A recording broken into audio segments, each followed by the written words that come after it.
Are you looking to start your real estate journey but not sure which market to invest in? Don't worry, I've been there too.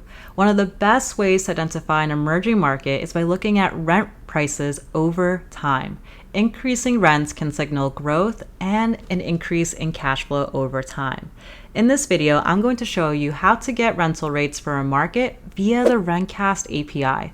You will be able to analyze markets fast and at scale. My name is Ariel Herrera, your fellow data scientist with a tech and real estate channel where we bridge the gap between real estate and technology. For this tutorial, we will take it step by step so that even if you are new to Python, it will not be overwhelming. My mission with the Tech and Real Estate channel is to simplify success for you and ideally help you avoid a lot of the mistakes I made in my 4-year investor journey. And so I want to help you build a data-driven business with APIs to improve your processes. And if that's exciting to you, be sure to hit the like button so that we could reach a wider audience. As well, be sure to subscribe for new videos every single week. All right, let's get started. In this video, we're going to analyze a particular zip code to understand how rental prices have changed over time. This can help us to identify emerging markets as well to understand what we should be pricing our property at once we are ready to rent it. So to get started, if you haven't already and watched the previous videos, make sure that you, one, have a RentCast API key. It takes 5 minutes to set up, and use the link below so that you could get 20% off if you decide to go into a paid plan.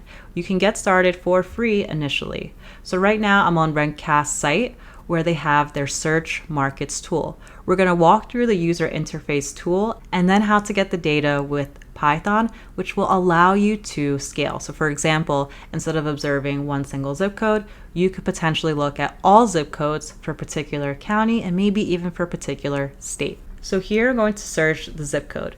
So we have our address that we've been working with in these last videos. We've walked over how to get rent estimates via the RentCast tool, as well as how to programmatically get rent estimates, property estimates, comparables, and even property records that gives us information like tax records, last sold, and more. So we have our property, our subject property here, which is in Orlando, Florida. I'm going to copy this zip code and bring it over to the RentCast tool. Here we're going to paste the zip code and we're going to click search. So very quickly, we're met with a great user interface that provides us data about the average market rent for this zip code. As we can see, it's about $2,000 and it's broken out by the particular bedroom type. So 1 bedrooms have gone down slightly in terms of rent prices month over month. And then we can see that there's been an increase, particularly for 2-bed, 4-bed, and 5-bed. The 4-bed and 5-bed being 3.6% and an 11.6% respectively makes me think that families are moving to this particular zip code since they would need more bedrooms. We can look at this data over time. There seems to be a slight anomaly here. However, we can look at this instead of all time, maybe the last year. And we could view the average and how that's dipped, which again could be affected by outliers. But generally we get a good trend, at least for our 3-bedroom. So if I just take this out, I could see that in August, the average for rental rates is about $2,300 for this particular zip code, and how that's changed over a period of time. We could look at 2 years and see August of 2023 and comparable to August of 2022.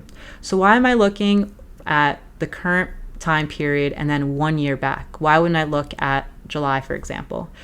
Well, in this case, real estate is seasonal, meaning that it has naturally highs and lows in terms of rental prices. Now, most people move during the summertime because the world revolves around families and school systems. So most people don't want to move during the school year, which is completely understandable. So we usually see a spike in rent prices between June to August, depending on the area and when school stops as well as starts. So it's more fair to compare year over year, so that previous month and year, rather than looking at just the previous months. We can go back down and we could also see more rental trend summary for this particular zip code. We could also look at market composition, which gives us a little bit more insight as to how many properties are being compared in this analysis. So for example, for 5 bedrooms, it's only 3 out of the 500 listings. So it's a really small sample size, and we may need to take more attention to detail if we're looking at rental comparisons here. Great. So we just walked through the UI for a single zip code, and as you could see, there's a load of information that's very valuable when assessing this particular market. But what if we wanted to observe, say, all of Orlando, for example? It's going to be multiple different zip codes. So looking at Coffee Closers, which is a product that I've co-developed with some other folks, we've been able to take zip codes for a particular region, so in this case Orlando, and be able to assess if it's A, B, or C quality. Now, looking at this map, we could see information on zip codes. And what if you wanted to get this type of data, but for RentCast, and observe these markets over time? So let's look at our Google Colab, and we're going to use Python to programmatically get this data for a single zip code, which you'd be able to do at scale if you'd like as well. So to start, we're going to the API docs, which again, if you haven't already watched a prior video, takes less than 5 minutes to set up your API key. Once you have your API key, you will have the credentials so that you can actually access the data here. So the way you would read this document for our API is on the left-hand side, there are different endpoints. This allows us to extract, think of it as folders, as different folders of data.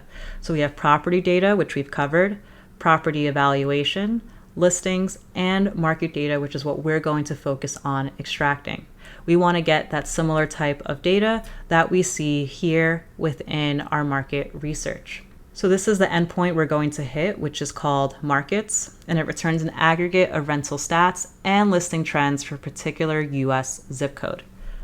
Towards the bottom, we could see what are the parameters or the variables that we can input to get this data. So we need to have our zip code, which is 5 digits, and we can get historical data, which defaults to 12, or we can go back to a longer period of time. We can also input this data here and be able to use the code on the right-hand side by copying it too. If you wanted to use a programming language outside of Python, you can quickly toggle and be able to copy that as well.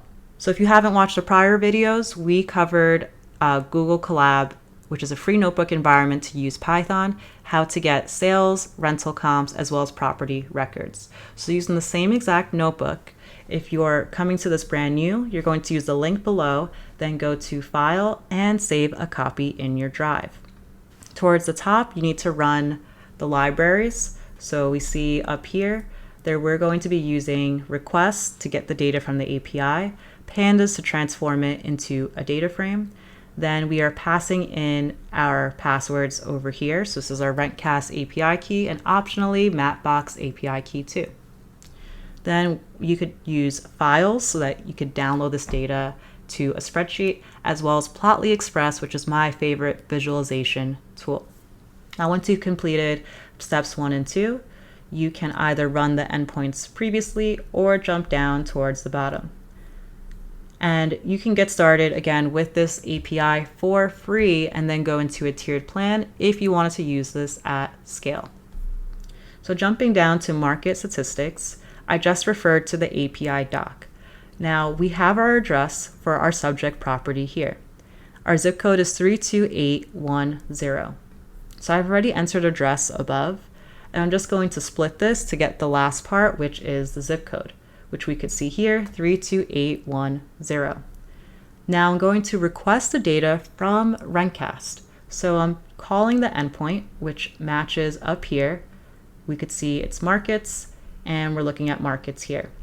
I'm passing that zip code that I just specified up top, and I want to get 24 months. Reason is, as we detailed before, real estate is seasonal, and I want to see what August 2023 looks like in comparison to August 2022. I'm also passing my RentCast API key so that we can have our unique identification. Then we are requesting this data. So let's press play, and we could see we get our information back in a jumbled amount of text. Preferably, I like to see this in a more reasonable way. So let's first try to get our rental data history into a list. So I am grabbing this data, and from what we could see, we have our dates go back to 2021 of November all the way through 2023 of August, which is present day. If we wanted to look at just the most recent date, so now I'm going to grab the last element in this list, we could see what this data looks like. So for the most recent period, which is August 2023, the average rent is $1,991, so almost $2,000, and the range is between $850 to $10,000. So we have some outliers in this space. Total listings 501, and we could see that breakout between bedrooms. So 1 all the way to 5 bedrooms. That way, if we were really focused on 3-bed, 2-bath, for example, we could see what that rent estimate looks like, particularly for this specific combination. And if I'm going pretty fast through this, it's because I do have a free course for going from Python beginner to hero using all real estate related examples. So check that out if you're brand new to Python and manipulating data in this sense. The next step we're going to take is to get this data into an actual data frame. So as we see beforehand, we have a whole list of dates. So what I want to do is basically get this information per date into a table that I could then analyze. So what I'm doing here is I'm going to get a list of different data frames. So I'm going to transform each date. So we have our list of dates, transform them into a data frame, add the date column, push it towards the front so we have it as a first column, and then append it to my list of all data frames. These are all going to be stacked, concatenated, so we could view this as one single data frame. So if I press play here, we could now see that we have 157 rows, 6 columns, and for each date, we now have the bedrooms, the average rent, minimum and maximum, as well as total listings. We could then plot this data similarly to how we saw in the user interface. So in this case, I want to see what the average rent has looked like over time. And I'm going to filter on bedrooms that I care about, which in this case is going to be 1 to 4 bedrooms. I'm going to sort these values by date, so when we plot it, we see it in a more interpretable fashion. I'm using Plotly Express, where I'm passing in the data frame and specifying my columns. So in this case, my date is going to be my x-axis, so that's our column date. I want to see average rent over time, so that's our y-axis going up and down. And the way I want this split is by bedroom. So I want to see for 1, 2, 3, 4 bedrooms, what this data has looked like over a 2-year period. I'm also adding a title here so that we see the zip code. And from what we observe, we could see from October or so all the way through to the current period, which is August of 2023, how rents have changed by different bedroom type. We could see that 3 bedrooms has been mostly steady over the last year, but really has increased when we look at earlier periods in 2021 and 2022. If we wanted to see what that year over year change has looked like, we can do so as well. So here I'm copying my previous data frame and I'm adding a new column called rent year over year change. I'm using pandas to see what that change looks like on a 12-month basis. And particularly, I want to compare last rent, so that same time period, August 2022 to August 2023 as an example. I then plot this data similarly to how I did above, and we could see where the biggest changes have been. So particularly for October 2022, it was a big increase from the prior year, they're the same time period. We could see that there's been some dips, particularly in 1 bedroom. So the way I would think about investing in this area is probably staying away from the 1 bedroom and gravitating more towards 3 bedrooms, since we've seen rental increases over time. In this tutorial, you've been able to successfully use RentCast market analysis on their user interface, as well as being able to programmatically get this data per zip code. We were able to transform it so that we could visualize the data over a period of time, in our case, particularly 2 years. And if you want to go even further of analyzing a market to assess whether you should invest in it or not, check out Coffee Closers, a company that I've co-founded in order to help you find deals in minutes. We are constantly making additions and adding features to our product, which leverages multiple data sources, including RentCast. And you can quickly look at different cities to see which are best for cash flow, appreciation, value add, and more. Thanks so much for watching. And if you haven't already, please subscribe and join the Tech and Real Estate Facebook group to ask questions and promote maybe the tools that you are building as well. Thanks.